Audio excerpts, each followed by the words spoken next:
നമ്മൾ ആദ്യമായിട്ട് കുഞ്ഞിനെ കയ്യിലേക്ക് വാങ്ങുമ്പോൾ നമുക്ക് കുഞ്ഞിനെ എടുക്കാനായിട്ട് വളരെ എക്സ്പീരിയൻസ് കുറവുള്ളതായിരിക്കും. മിക്കവാറും എല്ലാവരും ഫസ്റ്റ് ടൈമായിട്ട് അച്ഛനും അമ്മയും ആകുമ്പം അവർക്ക് കുഞ്ഞിനെ എടുക്കുക എന്ന് പറയുന്നത് ഭയങ്കര ബുദ്ധിമുട്ടായിരിക്കും. കാരണം അവർക്ക് എക്സ്പീരിയൻസ് ഇല്ലാത്തതുകൊണ്ട്.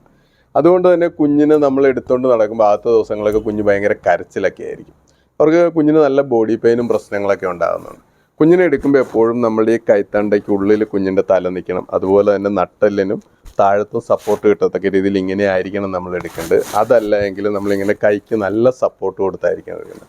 പലർക്കും ഫസ്റ്റ് ടൈം ആയതുകൊണ്ട് തന്നെ അവർക്ക് അതിനുള്ള എക്സ്പീരിയൻസ് ഇല്ലാത്തതുകൊണ്ട് കുഞ്ഞിനെ എടുക്കാനായിട്ട് ബുദ്ധിമുട്ടായിരിക്കും. അങ്ങനെയുള്ള കേസിൽ നമ്മൾക്ക് കുഞ്ഞിനെ എടുക്കാനായിട്ട് ഏറ്റവും അധികം സപ്പോർട്ട് ചെയ്ത് യൂസ് ചെയ്യാവുന്ന ഒരു പ്രൊഡക്റ്റാണിത്. കുഞ്ഞ് ഇതിനുള്ളിലിരിക്കുമ്പം കുഞ്ഞിന് യാതൊരുവിധ ബോഡി പെയിനോ പ്രശ്നങ്ങളോ ഒന്നും ഉണ്ടാകുകയില്ല. കുഞ്ഞിനെ നമുക്ക് എക്സ്പീരിയൻസ് കുറവുള്ള ആ സമയത്ത് കുഞ്ഞിനെ എടുക്കാനായിട്ട് ഏറ്റവും നല്ലൊരു പ്രൊഡക്റ്റാണിത്. ഇത് യൂസ് ചെയ്യാം. അതല്ലെങ്കിൽ തന്നെ ഇങ്ങനെ യൂസ് ചെയ്യാനായിട്ടുള്ള ബെഡുകളും നമുക്ക് അവൈലബിൾ ആണ്. ഇതുപോലുള്ള ബെഡാണെങ്കിലും കുഞ്ഞിനെ ഇതിനുള്ളിലേക്ക് കിടത്തി കഴിഞ്ഞാൽ സേഫായിട്ട് കുഞ്ഞിനെ നമുക്ക് എടുത്തുകൊണ്ട് നടക്കാൻ പറ്റും. ഫസ്റ്റ് ടൈം ആകുമ്പം നമുക്ക് കുഞ്ഞിനെ എടുക്കാനായിട്ട് നമുക്ക് വലിയ എക്സ്പീരിയൻസ് ഇല്ലെങ്കിൽ ഇതുപോലുള്ള പ്രൊഡക്റ്റ് യൂസ് ചെയ്ത് കഴിഞ്ഞ് കഴിഞ്ഞാൽ കുഞ്ഞിന് ബോഡി പെയിൻ ഉണ്ടാവില്ല, അവരുടെ കരച്ചിൽ കുറയും, അവർക്ക് സുഖമായിട്ട് ഉറങ്ങാനും പറ്റും. അതുകൊണ്ട് എപ്പോഴും ആദ്യമായിട്ട് കുഞ്ഞുങ്ങളെ നമ്മൾ എടുക്കുമ്പോൾ ഇതുപോലുള്ള പ്രൊഡക്റ്റുകൾ യൂസ് ചെയ്യുക. കുഞ്ഞിനെ എടുക്കാനായിട്ട് വളരെ സൗകര്യമായിരിക്കും.